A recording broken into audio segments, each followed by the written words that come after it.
దయచేసి ఆలోచించాలని చెప్పి నేను కోరుతా ఉన్నా. బ్రహ్మాండంగా నడిచిన మిషన్ భగీరథ ఎక్కడికి పోయినారు? ఆనాడు నీళ్ల కోసమై గోస 4-5 నెలలకే కేసీఆర్ పక్కకు జరగంగానే ఇవి ఎక్కడ మాయమైపోయినాయి, ఎందుకు బాధ పెడతా ఉన్నారు? సమాధానం చెప్పాలా? ఈ జిల్లాలో ఉన్న మంత్రులు ఇక కేసీఆర్ని తిట్టాలి, ఒకటే పని, ఏం లేదు. కేసీఆర్ని తిట్టాలి, పాపం గడుపుకోవాలి తప్ప పంటలు ఎండగొట్టినారు, రైతు బందెగ పెట్టినారు, రైతు బీమా 5 ఎకరాలకని రైతు బంధు 5 ఎకరాలని మాట్లాడుతూ ఉన్నారు. ఏం పోయింది మీ అబ్బసత్తా? ఏమైంది ఇచ్చేదానికి మీ బాధ ఏమైంది? రైతుల సపోర్ట్ లేకుండా, ప్రభుత్వ సహాయం లేకుండా ఈ దేశంలో, ఈ ప్రపంచం మొత్తంలో ఎక్కడ కూడా రైతులు వ్యవసాయం చేయడం లేదు.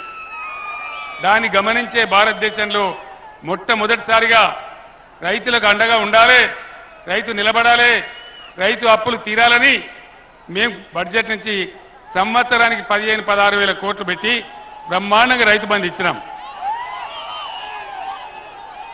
టింగుమని మీ ఫోన్లలో మెసేజ్ వచ్చి మీకు బ్రహ్మాండంగా వచ్చేది.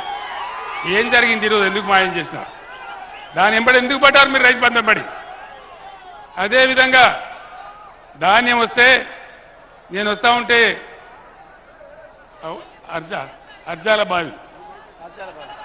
అర్జాలబావి దగ్గర నా బస్సును ఆపి రైతులు అడిగినారు, సార్ 20 రోజులైంది ధాన్యం తెచ్చి, ధాన్యం ఎత్తడం లేదు, ధాన్యం కొనడం లేదని చెప్పినారు.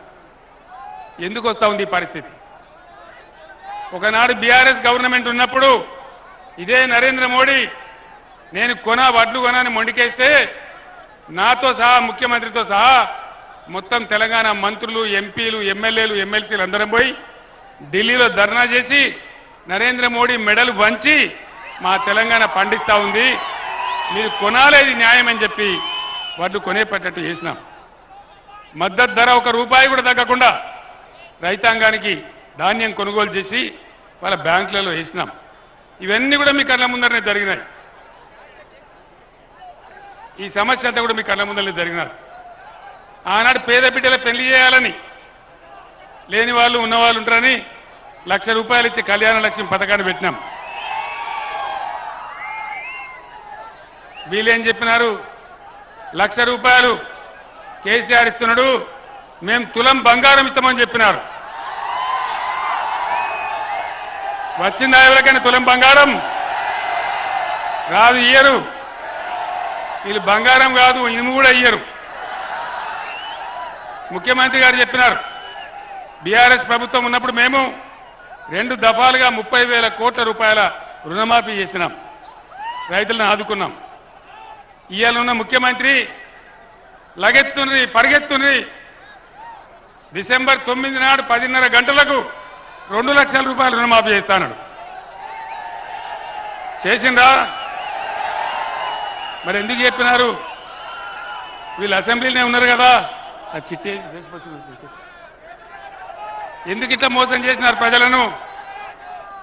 మా ఓటు గుద్దండి, మహాలక్ష్మి అని పేరు పెట్టి ప్రతి మహిళకు ₹2,500 ఇస్తామని చెప్పినారు. ఇస్తున్నారా మహాలక్ష్మి పథకం? నిరుద్యోగులకు 4,000 వృత్తి ఇస్తామని చెప్పినారు. బట్టి విక్రమార్క ఉప ముఖ్యమంత్రి గారు చెప్తున్నారు, మేము ఇస్తామనే అనలేదు, నిరుద్యోగ వృత్తి అని మాట్లాడుతూ ఉన్నాడు. అడ్డగోలు హామీలు ఇచ్చి, అడ్డగోలు వాగ్దానాలు చేసి, ప్రజలను మోసం చేసి గద్దెకెక్కినటువంటి ఈ కాంగ్రెస్ ప్రభుత్వం ఈరోజు మళ్ళీ మీ ముందుకొచ్చి మళ్ళా ఓట్లు అడుగుతా ఉంది. నేను ఒక్కటే మాట మీకు మనవి చేస్తా ఉన్నా, ఒక విషయం నేను మీకు మనవి చేస్తా ఉన్నా. ఈ పార్లమెంటు ఎన్నికలలో బీఆర్ఎస్ అభ్యర్థులు గెలిస్తేనే బ్రహ్మాండంగా ఈ ప్రభుత్వం యొక్క మెడలు వంచి అన్ని కార్యక్రమాలు అమలు చేపిస్తాం. ఆ బాధ్యత నాది. నేను ఒక్కటే మాట మనవి చేస్తా ఉన్నా, ఇవాళ తెలంగాణ కేసీఆర్ ఆనవాళ్ళ లేకుండా చేస్తామంటారు, కేసీఆర్ని తీసుకుపోయి చెర్లపల్లి జైల్లో వేస్తామంటారు. ఈ జైళ్లకు తోకమట్ట కేసీఆర్ భయపడతాడా? అట్లా భయపడితే తెలంగాణ వచ్చేదా? 15 ఏళ్ళు బ్రహ్మాండమైన పోరాటం చేసి తెలంగాణ తెచ్చినా మీ అందరు చూసినారు మీ కళ్ళ ముందే.